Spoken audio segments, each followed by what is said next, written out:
We need to know that there is not a single difficulty that we experience in life except that it goes away. If you're sick today, tomorrow you'll get better. If this sickness doesn't go away, the fact that you're healed from it, then you'll die from it. And that's the sickness gone away. The point is, there is not a difficulty except that it will go away. And at the same time, there is not a single happiness except that it will come to an end as well. No, happiness doesn't last forever. It also ends. And so we understand from this that life is between experiencing difficulties and experiencing moments of happiness. Difficulties we experience in life come to an end, and a new one will start, and that will come to an end. And happy moments in life as well will also come to an end. And then you'll have another happy moment, and it will come to an end, and so on. And once you know this, and once you're aware of what I just said, you will learn to be patient during difficult times. Why? Why would you remain patient and you will find being patient in difficult times easy? Because you know that your difficulty won't last. It'll end. And also, when you know this, you will be able to remain calm whenever you are presented with a happy moment in life and not become too excited and overexcited. Why? Because now you know that this happy moment, it won't last. It'll come to an end. This is why it's very important to know that every difficult moment has an ending. And every happy moment will come to an end as well. So relax. Remain patient in difficult times because the difficulty will go. And don't be too happy and overexcited in happy times because your happiness is going to end as well. And we should know as well that the only place that is free of difficulty and the only place that is going to be enjoyed 100% is the paradise. This is why Allah Azza wa Jal, He called the paradise Darus Salam.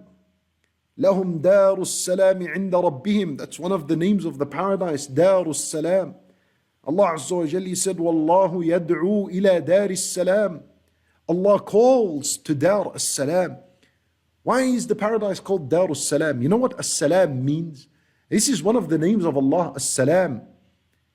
You and I, perhaps shallow meaning, we know that as-Salam means peace. And that's exactly what it is. As-Salam means perfection. Allah's name, as-Salam, meaning the perfect. The paradise being called Darus Salam, meaning the dwelling of peace. There's freedom of all sorts of troubles and difficulties and hardships and illnesses and sicknesses. It is salam, it is free from all of this. That's why it's called Darus Salam. So really, a life with no difficulty, a life with no sickness, a life with no illness, and a life of full happiness is only a life of the paradise. And when the believers enter the paradise, a caller calls out and he says, Inna lakum an tasihhu fala tasqamu abada. The hadith sahih narrated by Abu Hurairah radiyallahu anhu, that when the believers enter the paradise, they are told, Inna lakum an tasihhu, that you are going to be healthy from now on. فَلَا تَسْقَمُوا أَبَدًا. You will never ever experience sickness ever after this moment. وَإِنَّ لَكُمْ أَن تَحْيُوا فَلَا تَمُوتُوا أَبَدًا. And you will live forever and you will never ever die. There's no such thing as death anymore in the paradise. وَإِنَّ لَكُمْ أَن تَشِبُّوا فَلَا تَهْرَمُوا أَبَدًا. And you will remain youthful in the paradise and you will never ever enter into old age. وَإِنَّ لَكُمْ أَن تَنْعَمُوا فَلَا تَبْأَسُوا أَبَدًا. And you shall experience happiness and comfort and you will never ever experience misery and discomfort ever again. Allahu Akbar. These are words that are told to the believers in the paradise. Until then, then in this life, expect sickness, expect death, which is the most certain fact of this worldly life. Expect old age and expect misery and difficulty and hardships. Allahu Akbar.